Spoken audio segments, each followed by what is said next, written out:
Terima kasih Anda masih di Sapa Indonesia Siang. Saudara, melemahnya nilai tukar rupiah terhadap dolar Amerika Serikat berdampak pada pedagang elektronik. Kondisi harga dolar yang terus menguat membuat sektor penjualan elektronik mengalami penurunan daya beli.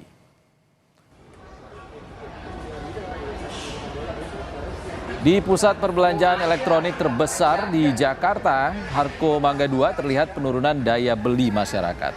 Barang elektronik seperti kulkas, mesin cuci, kamera hingga laptop harganya melonjak karena melemahnya nilai tukar rupiah terhadap dolar Amerika Serikat. Banyak juga toko elektronik yang terpaksa tutup karena sepi pembeli. Para pedagang mengeluhkan bahwa hampir seminggu ini tidak dapat menjual barang dagangannya karena kondisi kenaikan harga yang tidak bisa ditahan. Tak hanya untuk membeli barang, pembeli juga harus mengeluarkan kocek dalam untuk membeli spare part atau suku cadang pengganti. Semenjak dolar 16.000 jatuh daya beli masyarakat nggak ada, iya kan? Sama itu kan barang kosong juga, karena kan sekarang harus pergi di Indonesia. Gitu. Menurun jauh, hampir 70%, 80% malah. Kalau di rupiah, karena kayak gini aja kan nol ya, belum ada tahun sudah masuk sama sekali. Dari pagi. Ya pemerintah ya pikirkan kita lah ya para pedagang, ya kan? Biar roda ekonomi tetap berjalan.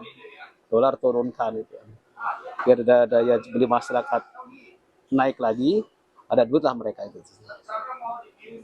Nasib pekerjaan lah, intinya kasih mereka kerjaan.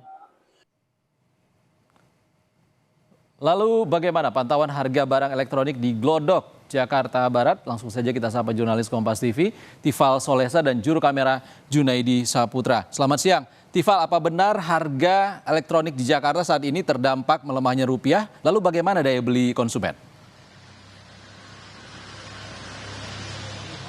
Sudah ada dampak yang terasa. Setidaknya saya sudah bertemu dengan beberapa atau sebagian kecil pedagang alat-alat elektronik, khususnya alat-alat rumah tangga di kawasan Glodok, Jakarta Barat.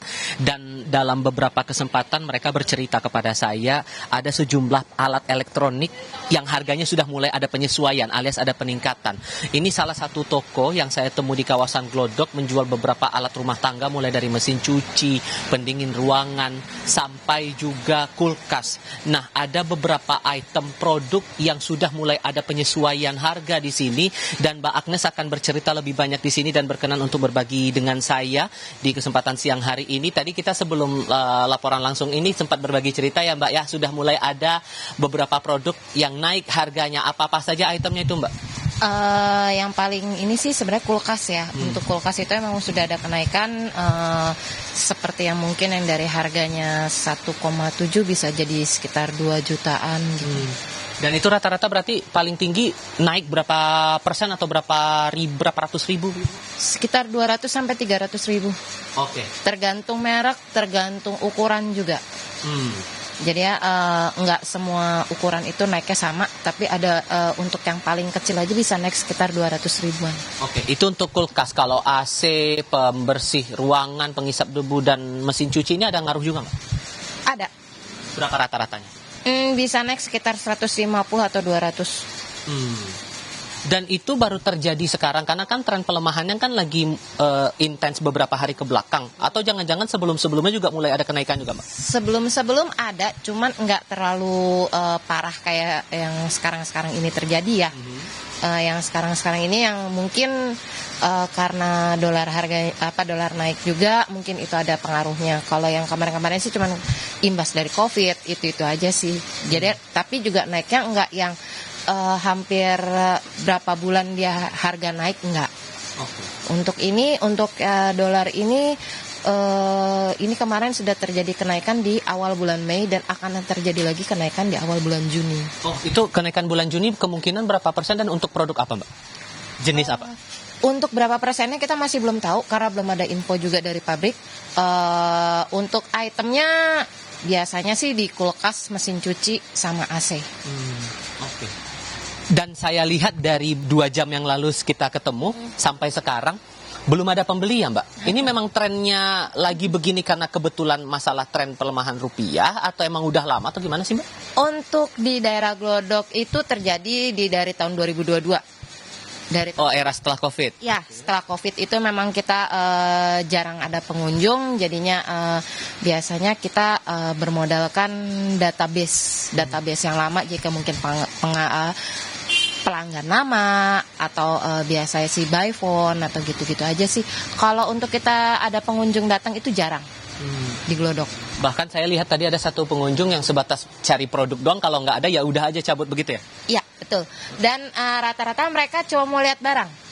Datang ke toko mereka mau lihat barang, mereka udah ada saya mau cari kulkas tipenya ini, mereka sudah ada tipe dan mereka tanya barang, terus lihat barangnya kayak gimana, tanya harganya berapa, dan mereka selalu bandingkan ke toko online.